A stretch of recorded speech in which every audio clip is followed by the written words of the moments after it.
Ads हमको नहीं है। एड्स एक ऐसी बीमारी है, इसके जैसी एक बीमारी पहली डेटिंग पे लगी, वो साली हार्ट बीट थकती ही नहीं थी। और आज भी वही है, जब भी कोई नया सामने आता है, ये माइक सामने नया आया है तो हार्ट बीट बढ़ी हुई है। थोड़ा समय लगता है संभलने में, थमने में। भारत आज स्टार्टअप में पूरे विश्व में चौथा स्थान रखता है। हम उसको पहले स्थान पे पहुंचा सकते हैं। अगर नाम बहुत सारे लोग बड़े गर्व से बोल रहे थे, अपना पेशा बता रहे थे, पेशा तो यही है यार कि सांस लेना है, सीना धड़काना है, और आज सुबोध है, कल सांसें बंद होगी तो हम लाश हो जाएंगे, हमारा बेटा ही हमको जलाएगा। लेकिन हम जलाने की बात नहीं करते, हम दफन करने की भी बात नहीं करते। हम कहते हैं कि पैदा तो हुए हिंदू के घर में, पड़ोसी हमारा मुसलमान, कोई क्रिश्चियन, कोई सरदार, लेकिन मरना है तो यार इंसान बन के, उसके लिए क्या करना होगा? अगर हिंदू रहे तो शमशान ले जाएंगे उठा के, अगर हम मुसलमान रहे तो दफन कर देंगे। तो सबसे बेहतर है यार कि देह दान कर दो। देह दान की कोई जात नहीं होती है, वो बड़े आराम से, बड़े इज्जत से, किसी के ऊपर आपको आश्रित नहीं करते, वो आपको बड़े इज्जत से उठा के अपने स्ट्रेचर पे ले जाते हैं देह दान वाले। आप सोचो, मरने के बाद आपका जो ये स्केलेटन है, मेडिकल कॉलेज के 18-19 साल के जो स्टूडेंट्स जब छुएंगे तो उस मरी हुई हड्डी में भी एक तरंग पैदा होगी। ऐसा सोच के देह दान करना है। तो हाँ, हम बात कर रहे थे स्टार्टअप की, तो स्टार्टअप नंबर 1 पे कैसे आएगा? नाम में कुछ रखा नहीं है। अगर हम कह रहे थे कि नाम है, इस कार्यक्रम का जो ऑर्गेनाइज किया है उसका नाम पता है आपको? हाँ ना, वॉइस ऑफ वर्ड्स। ध्यान नहीं दिया आपने, वॉइस ऑफ वर्ड्स उसने ऑर्गेनाइज किया है, और ये इंडिया के डिफरेंट शहरों में जाते हैं, ऑर्गेनाइज करते हैं। हमारा बहुत पुराना अनुभव रहा है ओपन माइक का, 6 साल बताते हैं अपने बारे में। तो ये हम स्टार्टअप में नंबर 1 कब जा सकते हैं कि ये वाली जो टोटका है जो ये लोग कर रहे हैं, ये अगर मोदी जी को पता चल गया ना कि हम अपनी बात कह भी रहे हैं, ये ठीक वैसे ही हो गया जैसे आप खून जाते हैं देने ना जांच कराने के लिए, तो आपका खून भी लेते हैं, पैसा भी लेते हैं। तो ये आपसे समय भी ले रहे हैं, आपको नचवा भी रहे हैं, और आपसे पैसा भी ले रहे हैं। यही बंदा जब आकाशवाणी देहरादून और दूरदर्शन देहरादून पे जब जाता है और वहाँ जब बकता है तो उसको पैसे मिलते हैं, एकदम टकाटक पैसा मिलता है। यहाँ पैसा दे के पढ़ना पड़ रहा है। लेकिन होता क्या है कि हर इंसान के अंदर, मर्द के अंदर भी एक औरत का एक हिस्सा होता है। हमारे हिंदू धर्म में भी माना गया है अर्धनारीश्वर। तो औरत का भी एक गुण है कि वो घर से कितना भी खा के चली हो, रास्ते में अगर गुपचुप का ठेला मिल जाए तो जीभ चटपटा जाता है। तो ओपन माइक देख के अपना भी हाल वैसा ही होता है। तो अपनी कविता हम शुरू करते हैं। अब थोड़ी सी हार्ट बीट संभल गई है। 2 पंक्तियों में अपना परिचय। तमाम उम्र में हैरान परेशान हलकान सा, तो कभी लहू लुहान बना रहा। तमाम उम्र में हैरान परेशान हलकान सा, तो कभी लहू लुहान बना रहा। कभी मुसलमानों के हाथों में गीता, तो कभी हिंदुओं के हाथों का कुरान बना रहा।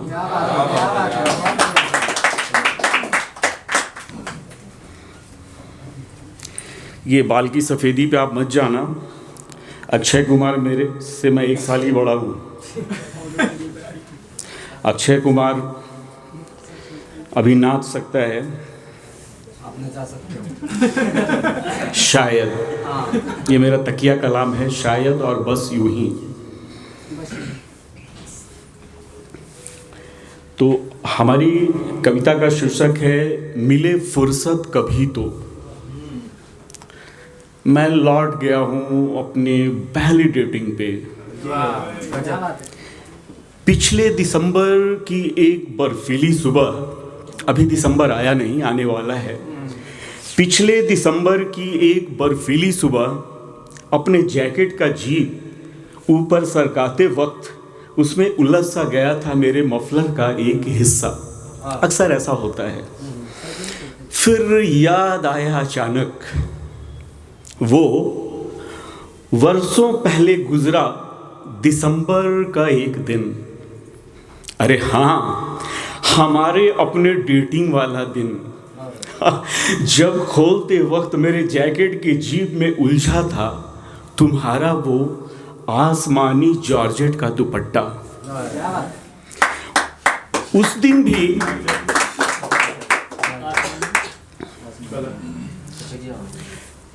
भी ठंड काफ़ी थी, पर उस दिन जैकेट का जीप लगाने के बजाय खोला था मैं। उस दिन भी ठंड काफ़ी थी, पर उस दिन जैकेट का जीप लगाने के बजाय खोला था मैं, ताकि छुपाकर उसमें तुम चेहरा अपना हर बार की तरह महसूस कर सको, मेरे बदन की गर्माहट और तुम्हारी नर्म नर्म मखमली सांसों को मैं। शायद प्यार करना मुझे आया ही नहीं आज तक, मिले फुर्सत कभी तो आकर थोड़ा बतला देना। सब कह रहे थे सरकारी स्कूल वाले, मैं भी सरकारी स्कूल का पढ़ा हूँ। तो अगली पंक्तियाँ हैं, हिंदी मीडियम वाला मैं तुमसे मिलने से पहले भला कहाँ जानता था। हिंदी मीडियम वाला मैं तुमसे मिलने के पहले भला कहाँ जानता था मतलब इस मूचिंग का। हाँ, उस दिन थोड़ा ज़्यादा जोर हो गया था, लगा था तुम्हें कि कुछ ज़्यादा ही बहक गया हूँ मैं, पर दरअसल चाहता था खींच लेना खुद में मैं सारे वायरस तुम्हें परेशान करती तुम्हारी पनीली सर्दी के। फिर एक दिन लगा था तुम्हें कि भाव खा रहा हूँ मैं, इस मुचिंग तो दूर कतरा रहा हूँ मैं करीब आने से भी तुम्हारे, पर दरअसल चाहता था रखना बचाए तुम्हें मैं वायरस से उन दिनों की अपनी खिचखिच वाली सर्दी से। शायद प्यार करना मुझे आया ही नहीं आज तक, मिले फुर्सत कभी तो आकर बतला देना। बट सावित्री पूजा तो समझते होंगे लगभग हिंदू परिवार से जो लोग होंगे। कई साल गुजर गए, है ना कई साल गुजर गए, बट सावित्री पूजा में बरगद के पेड़ से लिपटे कच्चे धागे की तरह जब आखिरी बार लिपटी थी तुम मुझसे, यकीन मानो आज भी तुम्हारे बदन की खुशबू ने कमी महसूस नहीं होने दी है कभी किसी डीओ की।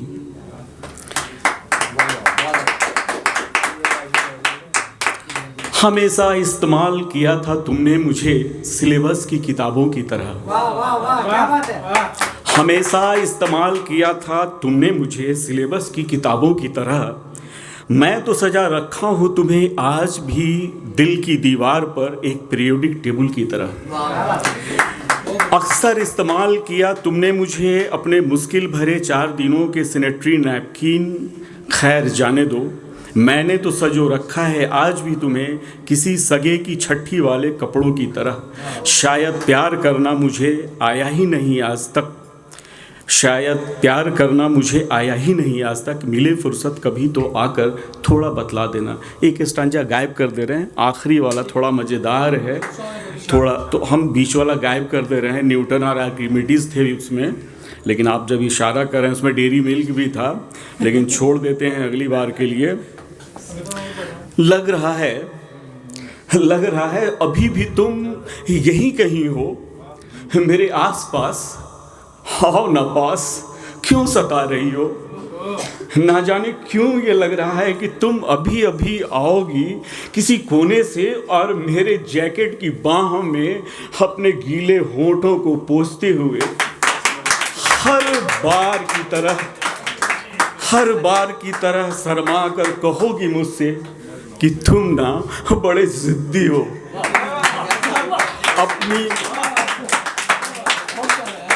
तुम ना बड़े ज़िद्दी हो, अपनी ज़िद मनवा कर ही मानते हो। हमें इस तरह कोई देख लेता तो अब क्या करूं मैं, अब क्या करूं मैं। शायद प्यार करना मुझे आया ही नहीं आज तक, मिले फुर्सत तभी तो आकर बतला दो।